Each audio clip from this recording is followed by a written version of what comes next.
This is how I solved penetrating damp in my old cottage. Now, I had redecorated this room in the summer and filled in cracks that I could see in the wall, plastered over them and then painted. And then as the season wore on, I noticed these damp stains appearing, and this is the telltale signs of penetrating damp.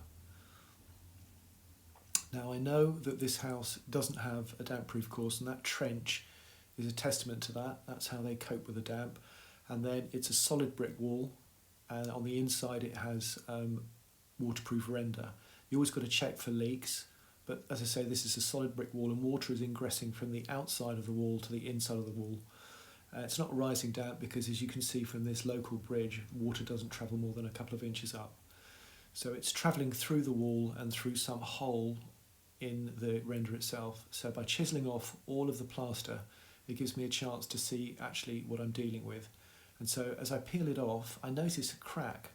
Now in the top corner there, you'll notice there is the before shot, and that shows how the water has leaked through and then gravity has made it go down. So I decided to chase out all of the cracks and make them a good size so that I can fill them in. On this side, next to the window, the damp has come through and then gone a bit up and a bit down. So I'm going to chisel out that crack in preparation for filling it. And I've decided that I'm going to use a Ka tanking solution. This is a product which is recommended for sealing damp floors, and it's for general masonry work, and it's impervious to water ingression. And so this is the stuff, £25 for a 25 kilo bucket. I mixed up in accordance with the instructions 3-to-1, and then this can then be applied directly onto the wall, and I'm repurposing and using it as a sort of like a crack filling method here.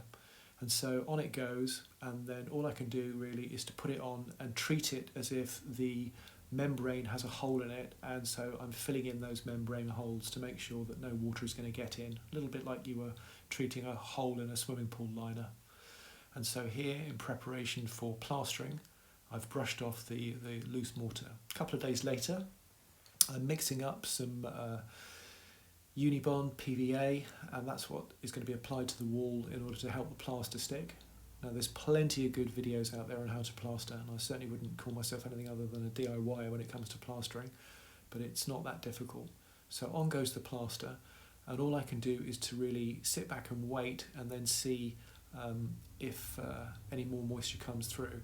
This was a very, very rainy part of the year, and it rained constantly, and I thought, well, you know, I don't mind that, because I'm going to treat that like a bit of a stress test.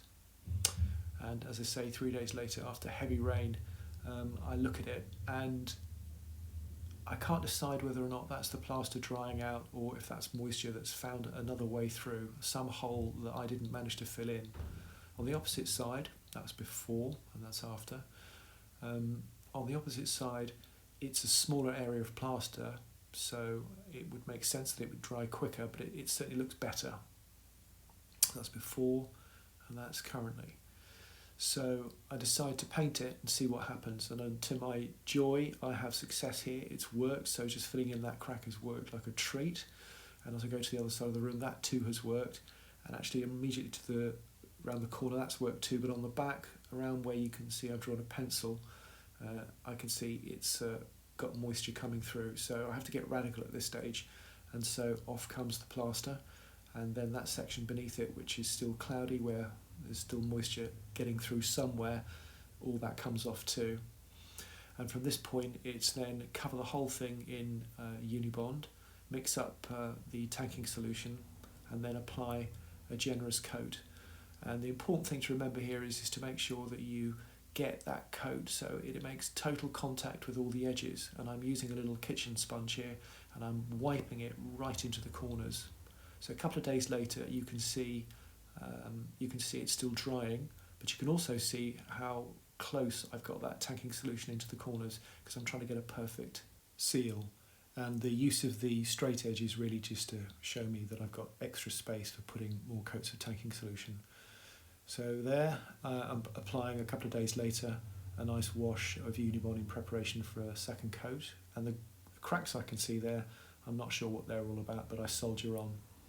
And so on with the second coat and final coat of the tanking solution, and I'm putting this on as thickly as I can, but obviously leaving enough sort of space for me to be able to get some plaster on so it's flush with the wall. And again, I'm going to make sure that I wash that right up to the edges, right into the corners, because I'm going for that perfect sort of watertight bond, and I don't want there to be a possibility of water getting through at any point, and that's what it looks like. So that's the end of the tanking, and so we'll let that dry, and 3 days later, as you can see, there's no signs of staining, so on to the next stage. Final layer of plaster, and we'll let that dry and see what that looks like. And that's what it looks like immediately when I finish plastering, and 5 days later it looks nice and dry, so I can afford to sand it down and then give it a thin Unibond in preparation for a wash coat of paint. And I want to put a thin coat of paint on because that'll exaggerate any staining. And the next day it's a success, so I'm absolutely delighted. And so I have finally resolved the penetrating damp in my home, and all it's cost us so far is £50 for 2 buckets of tanking solution, £10 for some PVA and £8 for some plaster. So this is a very economic and effective way to properly resolve penetrating damp. Listen, I hope you've enjoyed this video and found it useful, and it would make a big difference to this channel if you would consider subscribing, and make a big difference to me as well, put a huge smile on my face. Listen, thanks for watching.